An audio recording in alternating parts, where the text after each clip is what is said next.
Olá pessoal, Pedro aqui novamente e dessa vez eu tenho um prazer imenso de convidar esses dois queridos aqui que vocês vão conhecer já já.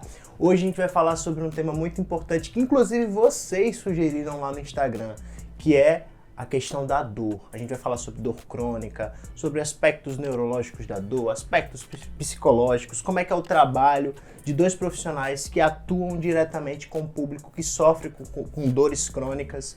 E aí eu vou pedir para vocês se apresentarem, falarem o nome de vocês e a profissão que vocês exercem. Então, meu nome é Hennedy, eu sou fisioterapeuta e a gente tem uma clínica aqui em Manaíra, em João Pessoa, que é especializada em dor. O foco da gente é tratar pacientes com dor crônica, no joelho, no quadril, na coluna e também atender pacientes pós-cirúrgicos. Meu nome é Cineleide, esposa do Dr. Hennedy, e a gente trabalha já com isso, eu trabalho há 7 anos e ele há 6, né? 6 anos. Eu vou fazer 8 já, na verdade. E aí, desde que a gente começou, Pedro, na verdade foi uma jornada muito longa pra gente, né? Quando você sai da universidade, você sai pensando uma coisa. Sim. Aí você se depara com o mercado de trabalho, você começa a fazer as formações e você vê que não é nada daquilo que você viu. Na realidade, ela é um pouco mais seca. Entendi. E é um pouco mais difícil. E aí, pra gente, o marco, eu estava até comentando antes do vídeo, né, que foi quando a gente fez o primeiro curso em Neurociência da Dor. Legal. Então, a cabeça meio que explode. Aí você tem que deixar toda aquela bagagem acadêmica para trás, abrir a cabeça mesmo para um horizonte totalmente novo. Perfeito. Muito bom. Na prática, a gente entende hoje, Pedro, que o profissional que tem que ser o especialista em dor é o fisioterapeuta. Ele tem que dominar a dor. A arte de entender a dor, da neurofisiologia, que é o que a gente vai conversar hoje, de entender técnicas de tratamento, estratégias de abordagem para criar uma aliança terapêutica com o paciente, é o fisioterapeuta. E hoje em dia a gente percebe muito essa carência observando até os dados da população. Por exemplo, a gente tem, segundo a Sociedade Brasileira de Estudo da Dor, 30% dos brasileiros sofrem de dor crônica. O que equivale a mais de 70 milhões de brasileiros, é muita gente. Então, na prática, esses pacientes, eles tendem a ser refratários a tratamentos. Por quê? Porque esses refratários são pacientes que têm sucesso. E esse sucesso vem do over-tratamento, tratamentos em excesso, e over-diagnóstico. Muito exame de imagem, muita ressonância. Então, o que a gente vai, assim, a proposta da gente hoje aqui é trazer de fato o que tem comprovação científica. Bacana. O que é que vai tirar você da dor, desse ciclo de, sabe, que se fica ali se retroalimentando e você fica ali com medo do movimento e você fica usando o repouso como estratégia e na prática a gente sabe que tem padrão ouro para a reabilitação, né? Então a gente vai trazer essa perspectiva científica da prática baseada em evidências para o tratamento da dor. Perfeito, perfeito. Pode falar. E aí eu queria já perguntar para vocês, né, o que é dor, né? Como é que a gente define dor e quais são os tipos de dores? Porque eu acho que tem mais de um tipo, Perfeito, né? perfeito. A dor é uma experiência sensitiva e desagradável, segundo o Instituto IASP, que é o Instituto Internacional de Estudo da Dor, e a PEN, que é a maior revista científica no estudo da dor. Então, o que é dor? É uma experiência desagradável e sensitiva, debilitante, que está relacionada a um dano tecidual real ou potencial, ou seja, a dor ela pode estar associada a um dano que existe físico ou que não existe, mas que o cérebro está entendendo como lesão. E sinaliza. E aí a gente precisa separar uma coisa. Dor psicológica é diferente de dor real. Não existe dor psicológica. O cérebro amplificar a dor não significa dizer que você está criando a dor. A dor existe, mas também não significa dizer que tem um dano no tecido. Não significa dizer que você tem uma inflamação. Não significa dizer que a melhor estratégia é o remédio. O foco não é esse. Então, entender sobre dor é entender que, é como eu repetindo, né? Tem uma perspectiva emocional. O paciente, ele sente ansiedade. Ele até esse é o conceito 2020. Se a gente for para o conceito 2016, ele fala sobre sofrimento. A experiência de sofrimento, desagradável. Então, assim, na prática, entender a dor é ir além do modelo biomédico, que envolve quanto mais sintomas eu tenho, mais lesão eu tenho. No modelo biopsicossocial, esse modelo é centrado no paciente. Então, a gente entende a natureza multidimensional da dor. Logo, a dor não vem apenas de fatores físicos, mas de fatores psicossociais. Uma coisa interessante frisar, Pedro, é que a dor é uma experiência muito individual. Sim. Então, o que é que as pessoas costumam fazer, por exemplo? Acontece às vezes no consultório. Perfeito. E o paciente se questionar assim, mas todo mundo me chama de Cine, né? Cine, porque fulano fez, sei lá, um plano de tratamento de 20 sessões, eu vou precisar passar aí 3 meses com vocês, tendo aparentemente o mesmo problema. Né? Porque a dor, ela é específica para cada pessoa. Sim. Então, se, por exemplo, Pedro levar um corte com uma faca no dedo e Reni levar o mesmo corte com a mesma faca, a sua dor vai ser diferente da de Reni, porque vocês têm experiências com a dor de modo diferente. Entendi. Então, por exemplo, que você enfrente o corte com a faca de uma maneira mais ameaçadora. Por exemplo, você teve alguém na família que levou um corte e morreu de tétano, por exemplo. Certo? Kennedy nunca teve essa experiência. Então, na sua cabeça, caramba, minha tia, minha avó morreu de tétano, por exemplo, com o corte de uma faca. Então, na hora que você levar o corte, a dor vai ser maior, o medo vai ser maior, a ansiedade vai ser maior. No caso de Kennedy, não, é só um corte com uma faca. Entendi. E na experiência da gente específica, por exemplo, alguém surge uma dor no joelho fazendo exercício na academia. Por exemplo, acontece bastante. Então, a pessoa conhecia um amigo e foi para a academia, fez um exercício, travou ali a lombar, por exemplo, e a pessoa caiu lá no chão durinha, teve que ser levada por uma ambulância para o hospital com uma dor imensa. E aí, na hora que ela agacha, por exemplo, ela trava, ela, pronto, vai acontecer a mesma coisa comigo. Então, nem tinha potencial daquilo acontecer, mas por conta da experiência dela, ela trava, cai no chão e é levada para o hospital. Diferente de alguém que nunca teve essa experiência, tá lá só malhando, tem uma fisgada, um desconforto e pensa assim, não, deve ser só uma bobagem, peguei uma carga a mais, tive um esforço a mais do que eu deveria, meu corpo tá frio, por exemplo, e ela consegue contornar aquilo bem melhor. Isso. E se a gente for falar sobre os tipos de dor, Pedro, a gente tem aí, dá para exemplificar tranquilamente em 3 tipos. A gente tem a dor nociceptiva. Essa dor nociceptiva, essa dor é a dor do dano. É a dor da pancada, é a dor da entorse, é a dor que gerou o edema, é a dor que gerou a inflamação. É a dor que o paciente tem um relato verbal de uma dor aguda, de uma dor intensa. É uma dor inflamatória. Essa dor, para o pessoal também que está assistindo a gente entender, é uma dor que ela vai se beneficiar com o medicamento. Mas aí tem uma coisa interessante para a gente separar. Nessa dor, o repouso ele favorece a recuperação. O repouso ele é o que a gente chama de comportamento funcional adaptativo. Ou seja, é positivo, vai lhe ajudar a recuperar. Agora vamos para o segundo tipo de dor. O segundo tipo de dor é a dor neuropática. Sim. Na dor neuropática, a gente tem aquela dor que segue a abrangência de um nervo. É aquela dor do ciático, aquela dor da crise do ciático. A pessoa está com a crise na coluna, a dor começa lá na lombar, vai irradiando para a perna. Chega até o pé. Chega até o pé. Ou a dor da lombociatalgia, que é aquela dor que irradia, ou a dor ciática mesmo, que é aquela dor que já fica na panturrilha. Sim. Na prática, essa dor ela é uma dor que o paciente dá um relato verbal de choque elétrico, é um paciente dá um relato verbal de diminuição da sensibilidade, parestesia, formigamento. Então, a perna fica fraca, a perna fica fraca. O paciente ele apresenta sintomas de diminuição da sensibilidade e diminuição de força por conta do miótomo, que é a raiz nervosa que vai inervar aquele músculo e o músculo acaba perdendo função. Sim. E o terceiro tipo de dor é a dor nociplástica. Nessa dor nociplástica, aí é o pulo do gato. É a grande diferença aí para a gente poder exemplificar e esclarecer um dos principais mitos da dor. Na dor nociplástica, a gente não tem lesão. Na dor nociplástica, aí só voltando para a neuropática. Na neuropática, a gente tem uma lesão do sistema nervoso somatosensorial. Então, existe uma lesão ali. Na dor nociplástica, existe uma sensibilidade desse sistema nervoso. Existe uma desregulação dele. Entendi. Logo, o cérebro interpreta como lesão o que não é lesão. E ele passa a gerar dor, porque se a gente for olhar para os sistemas da gente, o sistema gastrointestinal, a gente tem intestino, estômago, sistema cardiovascular, coração, respiratório, pulmão. Tem órgãos nobres que dominam aquilo ali. No sistema dor, qual é o órgão nobre? O cérebro. Ele quem controla isso. E aí ele tem uma via que amplifica a dor e tem uma via que inibe.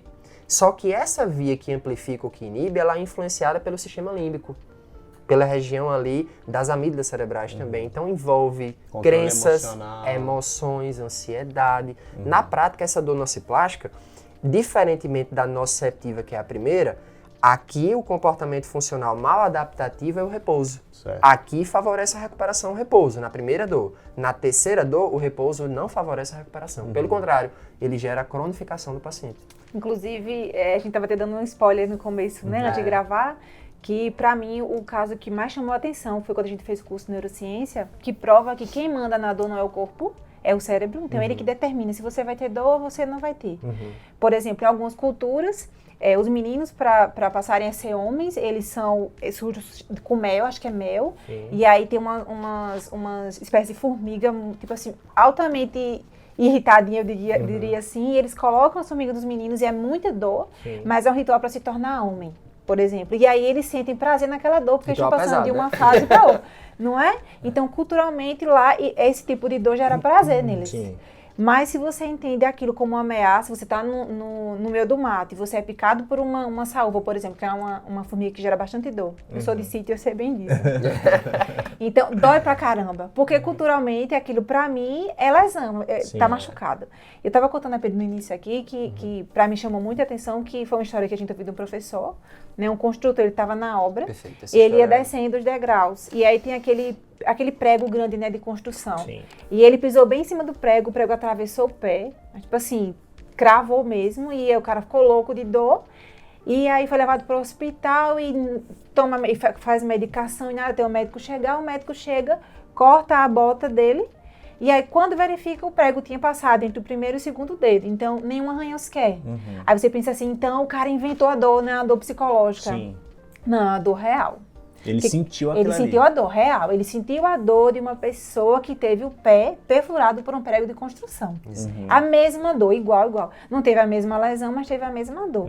Então, quem determinou não foi o pé lá do construtor, foi o cérebro dele. Pelos olhos, né, feedback visual, ele observou, ele viu o prego atravessar e ele mandou para o corpo como um mecanismo de defesa para ele poder retirar o pé, e retirar a bota e o médico tratar, enfim, como um mecanismo de defesa, mas é a mesma dor. E a gente entra no que a Renedy falou antes, né, a questão de dor psicológica.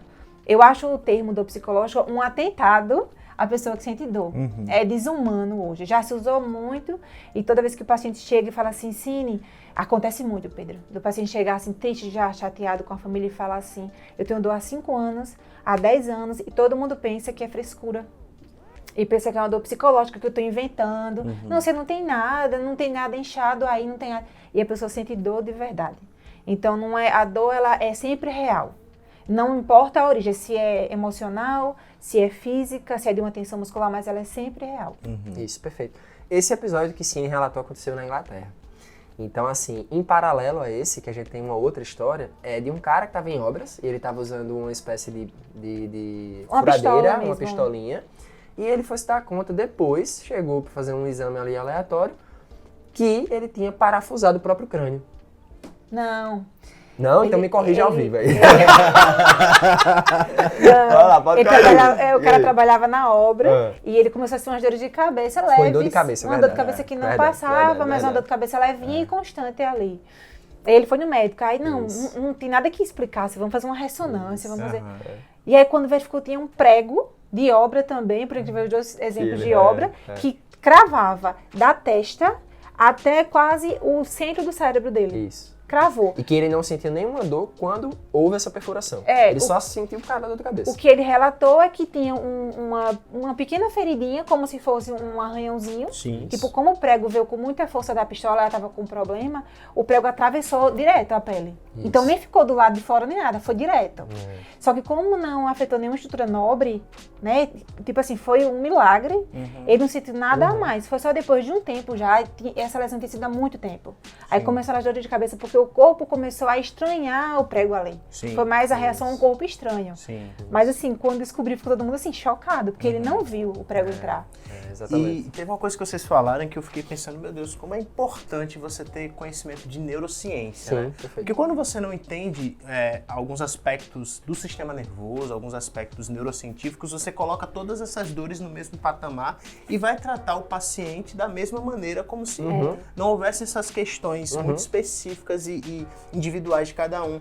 Isso é interessante a gente falar, porque lá no meu Instagram, via de regra, as pessoas perguntam, mas para eu ser neurocientista eu preciso fazer psicologia? E não, um fisioterapeuta pode ser um neurocientista. Perfeito. Ele pode estudar neurociência, ele pode utilizar os conhecimentos da neurociência para o trabalho dele. Perfeito. Isso vai ajudar muito no tratamento do paciente com dor.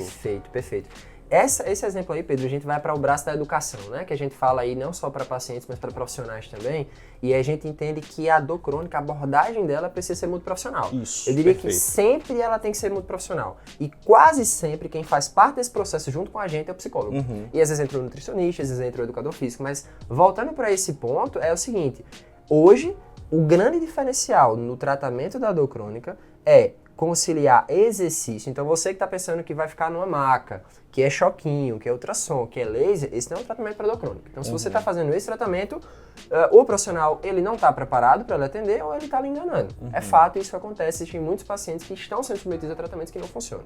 Esse é o primeiro ponto. O segundo ponto é, a gente precisa entender que na prática, essa abordagem da dor tem como grande diferencial associar ao exercício a neurociência da dor, que é o que a gente chama de educação e neurociência da dor. É educar o paciente. Então a gente tira momentos na sessão para conversar com o paciente sobre o papel do cérebro na dor, quais são as crenças dele que estão determinando a cronificação daquela dor, porque aí vamos voltar só para um ponto aqui, que é dor crônica é dor há mais de 3 meses. Perfeito. Então a dor cruzou a linha de 12 semanas, ela é dor crônica.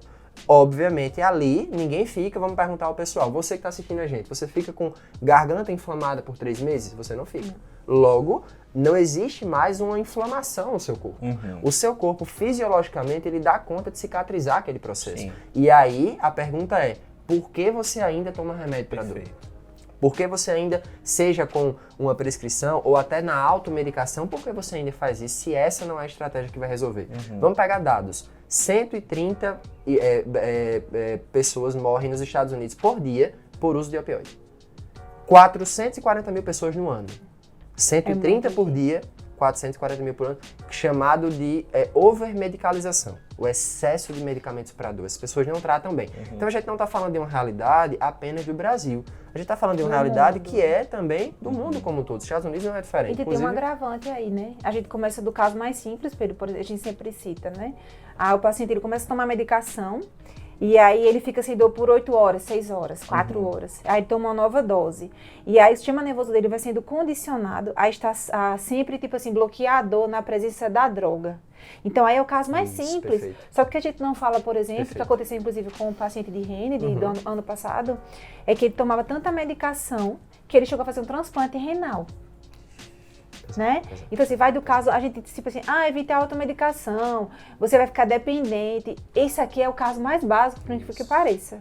Mas um paciente chegar a um ponto de fazer um transplante é muito grave e é ao ponto de morrer, como já desmorto, entendeu? Então vai do mais simples ao mais sério. E a gente conversou recentemente com um grande gastro aqui na região, que é nosso paciente, e foi sobre abuso, né? Uso abusivo de medicamentos, e ele deixou claro a sobrecarga no sistema renal, no sistema, sabe, hepático, no estômago, gástrico, tudo. Então, assim, na prática, a partir de 1 semana de uso, por exemplo, sem resultado, já significa dizer que aquela dose ou aquela estratégia não é recomendada para você. Então, assim, pra gente ter métricas assim, específicas e não falar nada aleatório, entendeu? Perfeito, perfeito.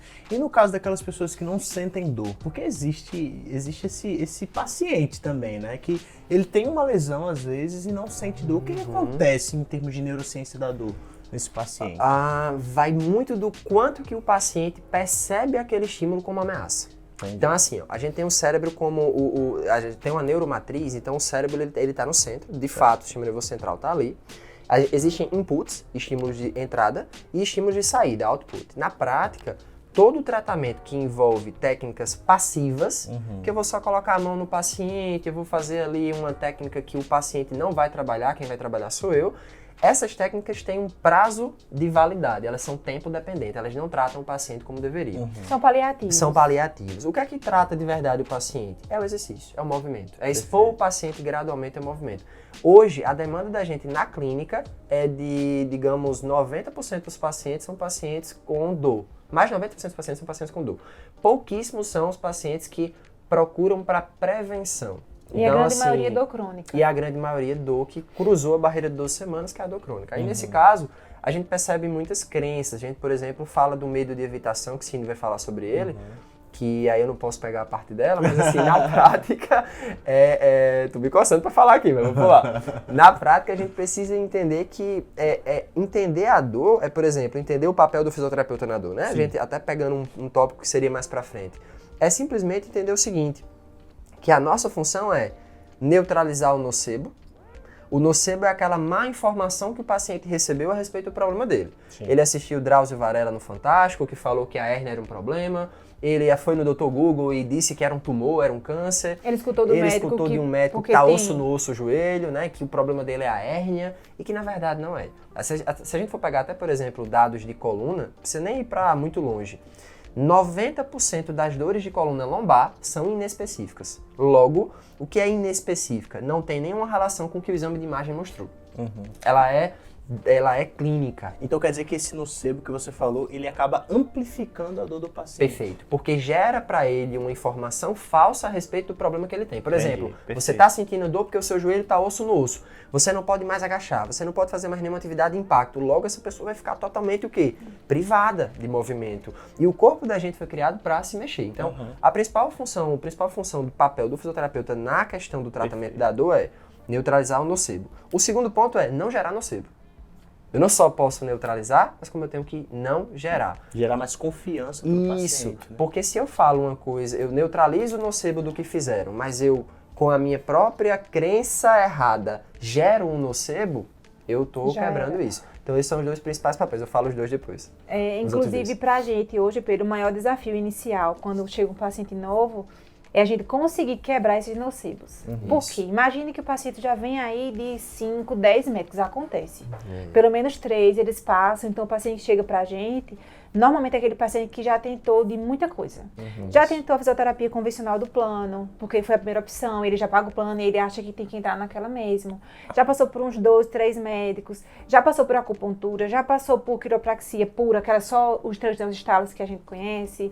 Já passou por pilates para tentar tratar, quando a gente sabe que o pilates hoje é uma atividade de manutenção. Sim. Ele não é um tratamento, ele não é específico. Tratou, tá melhor, vamos manter com o pilates, mas não é o tratamento básico. Ele já tentou de muita coisa, ele tá meio frustrado, e ele já ouviu tanta coisa que pra gente conseguir tirar dele, neutralizar esse nocebo, é uma luta. E se a gente vai de cara, de encontro ao que ele já recebeu, não é assim que funciona, essa dor é real, mas ela não vem de uma lesão, o seu joelho não está osso com osso, não é isso que determina a sua dor. A gente faz uma quebra de autoridade, que a gente chama. Ele nem volta, médico, né? Ele nem volta. E aí é tudo com muita cautela, tudo com muito cuidado, até ele entender que aquela crença que ele traz não é real, que está prejudicando ele. E aí a gente falou do ciclo medo-evitação. Aí imagine que tem 2 pessoas, tem Pedro e tem Hennedy. Pedro estava subindo as escadas, machucou o joelho, certo? Sei lá, deu um jeito na escada, ou torceu o pé, vamos usar o tornozelo, torceu o tornozelo. Hennedy também torceu.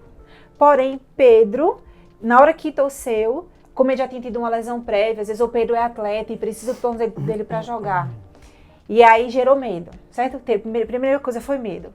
Veio aqueles pensamentos catastróficos. Então, meu Deus, vamos usar até um exemplo mais acho que comum no dia a dia da gente. Né? Vamos usar de lombar. Acontece muito com dor lombar, Pedro, mas muito. Absurdamente, com joelho também, inclusive.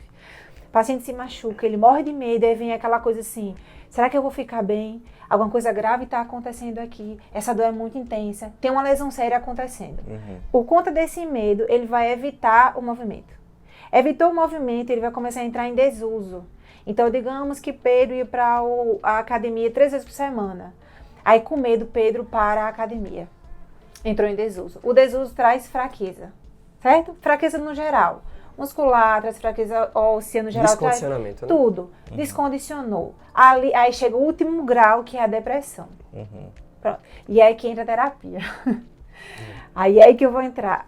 Quase todo paciente da gente crônico, quase todos, Pedro, ele precisa de uma abordagem terapêutica junto. Não tem como. A gente tem vários pacientes hoje que estão na fisioterapia e na terapia. Ainda existe aquele tabu de que terapia é para quem é louco, né? É para doente mental, é para quem está surtando. E não. A terapia é para ajustar qualquer componente, sabe melhor que a gente, qualquer componente que seja disfuncional ali. Então, a dor crônica, ela gera muita disfunção cognitiva. Né? O paciente pensa muita coisa a respeito da dor dele que não é real.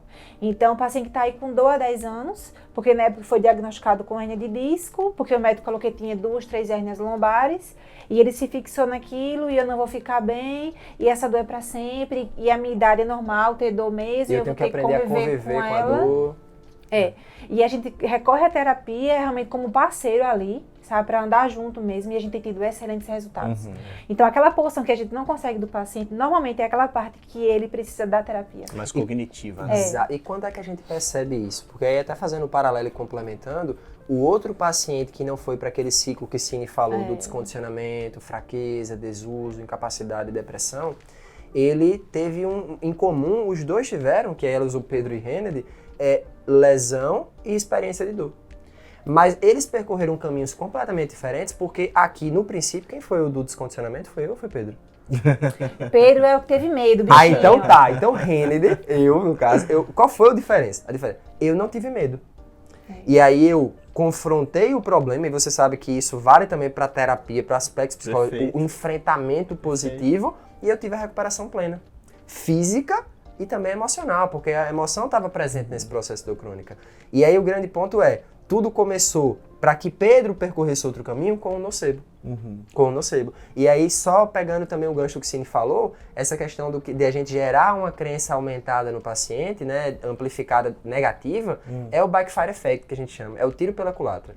O paciente chega, aí na balança de autoridade, o médico está aqui, o fisioterapeuta está aqui, o psicólogo também. Ou seja, na balança de autoridade do paciente, o médico ele tem uma voz maior. Eu vou escutar o que o meu médico diz. O meu médico falou, é a última palavra, né? Só que no final de tudo, se você confronta de cara aquela crença que ele trouxe, você reforça aquela crença, que é o backfire effect. E o último ponto, aí a gente vai recapitular os 4 papéis: não gerar nocebo, neutralizar o nocebo do que outros profissionais geraram, não gerar o backfire effect, que é reforçar aquela crença já querendo educar o paciente, cara, não, você tem que entrar no meu mundo e já saber tudo que eu sei. Não, vai com cuidado, vai com tranquilidade, a gente tem que, de fato, assim, ter esse espelhamento com o paciente, ter essa conexão, para criar essa aliança terapêutica. Sim. E por último, violação de expectativas. O que é a violação de expectativa? O paciente chegar e ele imaginar que nunca mais podia agachar, ele nunca mais podia correr. Ele nunca mais podia fazer o crossfit, a musculação, a dança, o pilates. E aí ele se pega fazendo. Violei expectativas. Ou seja, realmente o meu problema não era tão sério quanto eu pensei. Realmente eu amplifiquei. Às vezes não vai verbalizar isso, mas você vai ver o comportamento dele mudar. Eita, caramba, eu posso. Tinha cura pra minha dor. Né? Esse é o ponto. A gente escuta muita frase, eu nunca pensei que eu poderia fazer isso de novo. E é muito gratificante. Isso é um senso de plenitude. Na hora que o paciente chega e fala assim, Cine, ontem pela primeira vez eu consegui dançar sem dor. Eu consegui subir a escadaria do meu prédio sem dor. Eu consegui brincar com os meus netos no chão sem dor. Meu Deus, é assim, é a maior realização da gente quando o paciente chega e fala assim, eu consegui chegar onde eu pensei que eu não chegaria. Eu lembro de uma paciente minha que eu conversando com ela, eu falei assim, e aí, como é que foi seu final de semana e tal? Ela falou assim, Hennedy, eu tô muito feliz, porque nesse final de semana eu pude ficar com os meus netos brincando no chão. Era tratamento de joelho. Ela, tipo assim, não era uma atividade, certo? Não era exercício. Era simplesmente um aspecto social de estar com os netos e, caramba, eu não podia sentar no chão com os meus netos que meu joelho doía. Né? Então, assim, pra gente construir essa jornada com o paciente, desde a avaliação, que vai ali, passa para testes físicos, funcionais, questionários específicos, até todo o processo de tratamento mesmo, que a gente sempre gosta de encorajar, Pedro, a autoeficácia. Sim. Que é um termo fundamental, né? E assim, é o paciente ser empoderado sobre a capacidade que ele tem de ser o protagonista do processo. Então, eu sempre digo assim, eu e Cine, a gente fala, a gente vai entregar 200%, não é nem 100%. Só que você tem os seus 50%. E se você não fizer a sua parte, não tiver disposto a simplesmente quebrar com suas crenças, ressignificar essas crenças, porque primeiro a gente faz o reassurance, a gente faz a tranquilização, reconforta, tá tranquilo, não vai ser cirúrgico, não vai precisar de medicação. Isso já gera um alívio, né? Isso já gera um alívio. A partir disso, a gente vai entrar com aquela ressignificação de crença. Então, se ele entender o papel dele, fizer o protocolo em casa, for disciplinado e tiver de fato entregue a ser vulnerável a esse processo, que na terapia não é diferente, ele vai ter resultado. É tanto que os pacientes da gente nos últimos 2 anos que não tiveram resultado, até pegando dor crônica como estatística, foram aqueles que desistiram do processo. Assim como se o paciente desistir da psicoterapia, não vai ter resultado. Inclusive, eu tive uma paciente que ela tinha síndrome do pânico, depressão. Ela morava com 2 filhos com depressão. E o marido no início de depressão.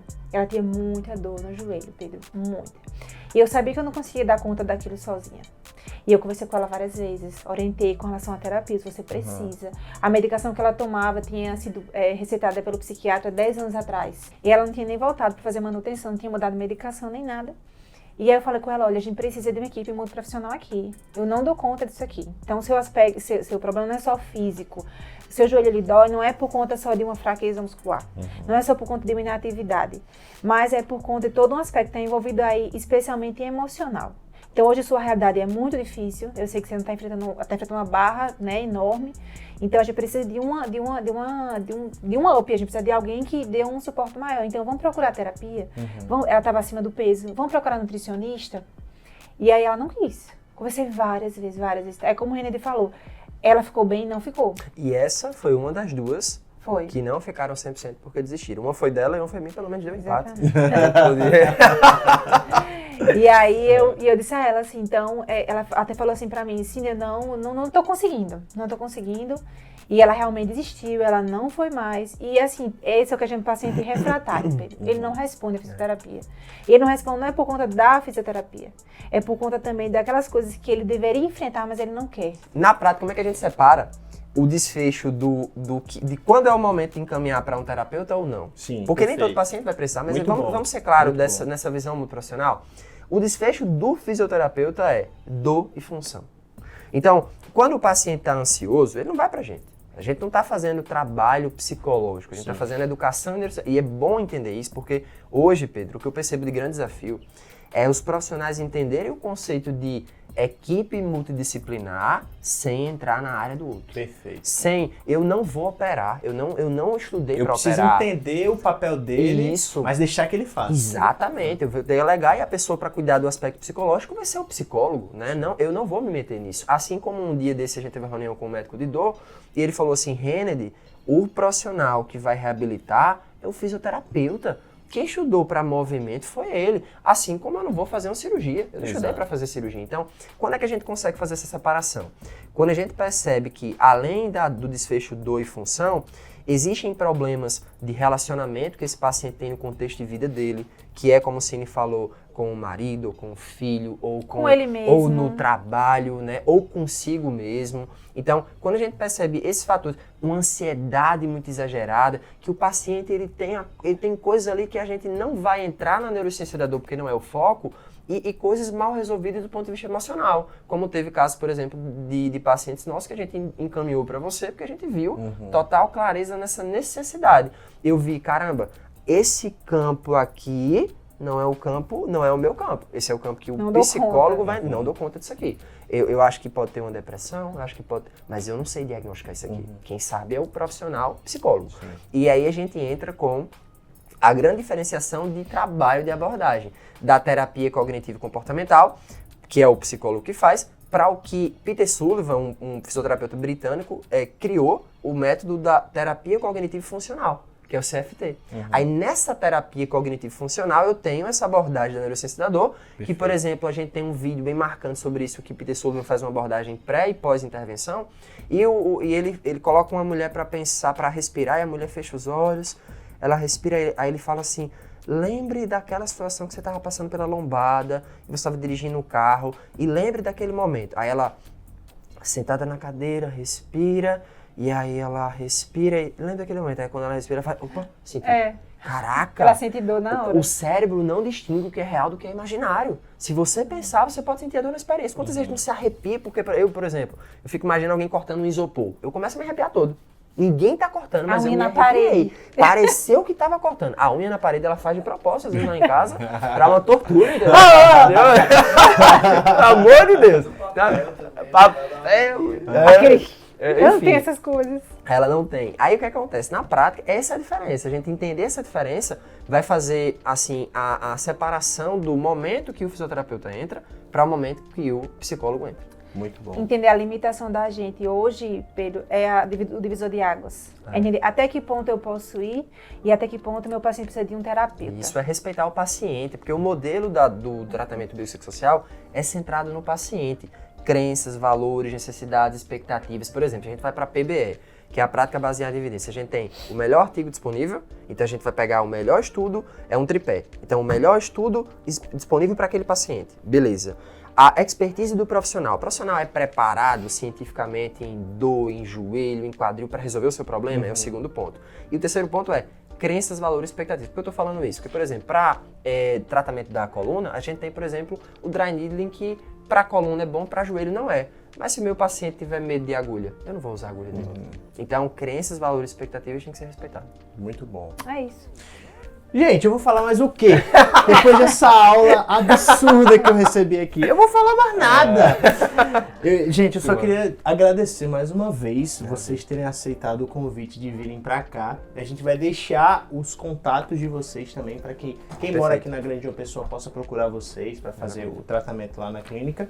Mas eu queria que vocês também falassem sobre redes sociais, como é que o pessoal pode achar vocês e vamos marcar, talvez, dependendo de vocês, um segundo encontro. Com certeza, parte 2. A parte 2, né? Pra gente Quem quiser comentar aí, né, Pedro? Pois é, quem quiser, comenta aí, que se você ainda tiver ficado com alguma dúvida, a gente pode sanar num segundo encontro. E por favor, pessoal, tem que curtir esse vídeo aí, pelo bem. amor Olha de aí, Deus. Compartilhar. Olha aí. Porque, ó, Devia ter um canal. Devia ter um canal. ó, conteúdo gratuito desse tem que, meu amigo, e de valor, meu amigo, o mínimo que você pode fazer pra, assim, mostrar sua gratidão é apertar o Muito curtir bom, aí. muito bom. É isso aí, é isso aí. Mas muito obrigado, gente. Ele quer fazer. A chamada pra ação. Mas muito obrigado e eu gostaria que vocês dessem as considerações finais de vocês. Simbora. Comece, pode começar. Vamos. Então, na prática, os desafios principais é o seguinte, sabe o que é que eu percebo? Eu percebo que o paciente mais jovem, ele tem muito mais facilidade de entrar no processo do que o paciente mais idade. Então, hoje o maior desafio é o paciente ele se entregar ao processo a ponto de dizer assim, Kennedy, eu sei que se essa crença que eu tenho fosse positiva, eu não estaria com essa dor há 5, 6, 7, 8, 9 anos, né? E, por exemplo, um caso que a gente atendeu, que eu comecei a entender um paciente com dor crônica, o maior desafio que eu tive de joelho até hoje. Recentemente tive outro, mas esse foi em 2018. E aí ela conversando comigo e tal, e aí eu perguntei assim, mas deixa eu perguntar, teve algum trauma? Teve alguma coisa nesse joelho? Teve alguma queda, alguma pancada? Ela falou assim, não, Kennedy, mas aí a gente fez uma retrospectiva, ela falou assim, mas há 6 anos atrás, foi 6 anos atrás, há 6 anos atrás, teve algum episódio então na tua vida que foi traumático? Há 6 anos atrás teve, me lembrei agora, eu me divorciei. Aí a gente vai indicar ou não pro psicólogo? Não é mais o meu papel. Eu trabalho, porque nem sempre é fraqueza, nem sempre é descondicionamento. Então o maior desafio hoje é esse. É poder, assim, trabalhar a crença do paciente e ele se entregar ao processo de entender, caramba, realmente, se o que eu tô pensando fosse funcional, eu não teria chegado a estar com dor, porque não é normal ninguém viver com dor. Ele falou do meu desafio, eu falo do meu privilégio. Pedro, acho que o meu privilégio da gente hoje é poder contar com profissionais como você. Não é porque a gente está aqui. Perfeito. É porque a gente tem visto os frutos da terapia no paciente da gente. Perfeito.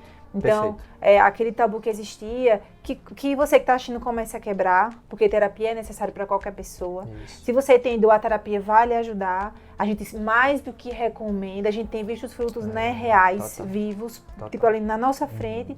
A gente realmente recomenda, a gente quer agradecer a você, Pedro, por isso, por esse apoio. Eu fico muito feliz. Né? Eu vou chorar, né? Eu vou chorar. Eu diria que Kennedy, enquanto profissional, ele quebrou as próprias crenças com relação à terapia.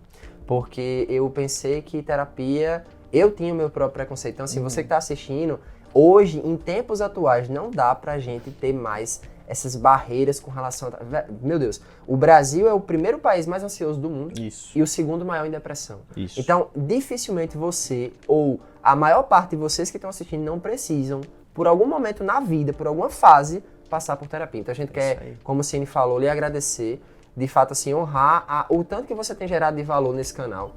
A gente vê que realmente, pra mim, conhecer você como profissional, a gente já tem até alguns pacientes psicólogos, mas foi pra mim um divisor de águas, porque eu pude ver um outro lado da psicologia, que é racional, que é inteligente, que é baseado em evidência, e a gente é apaixonado por isso, né? E aí eu vou deixar a Cine terminar pra ficar finalizando com ela. Pode ir, mano. Esquecesse, foi? Então, muito obrigado, gente. Eu fico extremamente grato por vocês estarem aqui, de verdade. Eu fico muito lisonjeado com as palavras de vocês. E é como a gente falou, Se o pessoal quiser parte 2, a gente vai chamar vocês novamente Maravilha. para tirar as dúvidas, tá Fechou. bom? Fechou. Gente, Top. não esquece, deixa o like, se inscreve no canal, sigam eles no Instagram, a gente vai deixar aqui na descrição aqui e também na legenda do vídeo o Instagram dos dois para vocês irem lá acompanhar o trabalho deles, que é fantástico. E um grande abraço, nós nos encontramos na próxima semana. Tchau, tchau.